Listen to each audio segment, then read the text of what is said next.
of course, the story is that plenty of people with wealth do philanthropy. And so they're obviously not just focused on their own personal betterment. They're doing philanthropy and clearly using their resources to help the world, including losing some of their resources. That's the story.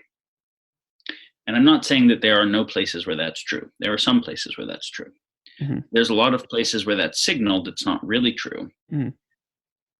So we'll notice how many of the ultra high net worth people that are most well known for their philanthropy keep getting richer as they keep doing more of the type of philanthropy they're doing, which is always an interesting topic. How does that work? And so there's a set of unspoken things in those processes that are worth actually making explicit. So we're at a fundraising gala, and we all paid $15,000 to be there, or whatever it is, for whatever the charity is. We're raising money for water for kids in some poor area, and we all talk about how much we care about this and why we need to unite together to do this thing, or the climate change, or whatever it is. But what's unspoken is, so we are the financial elite that are actually benefiting from the macroeconomic system that is driving these problems. We have investments in hedge funds that invest in military manufacturers that create a false flag incentive for unnecessary war, and we're talking about how to solve war.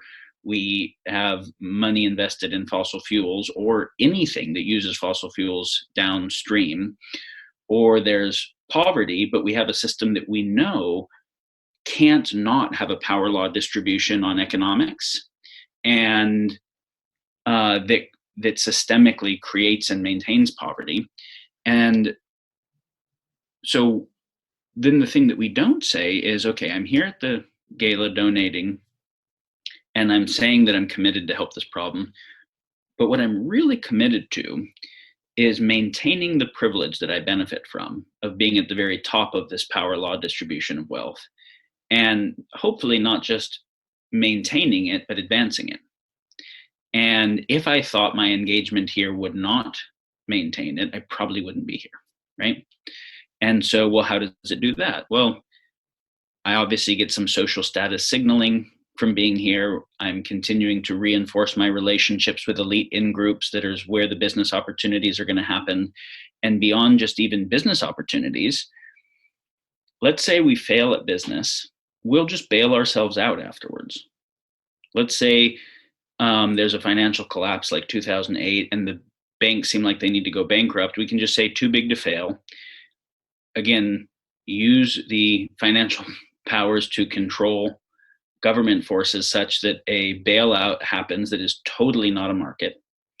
And all of the bankers make more money out of taxpayer money that the taxpayers didn't get a vote on. Is that a good thing? Including future generations that are now saddled with that debt.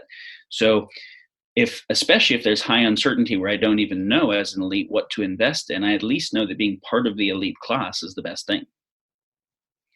And so I'm going to do philanthropy in a way that does groupthink on being part of the elite class, as opposed to think clearly about what would actually make it better, which might include looking at the problems of what generates an elite class itself.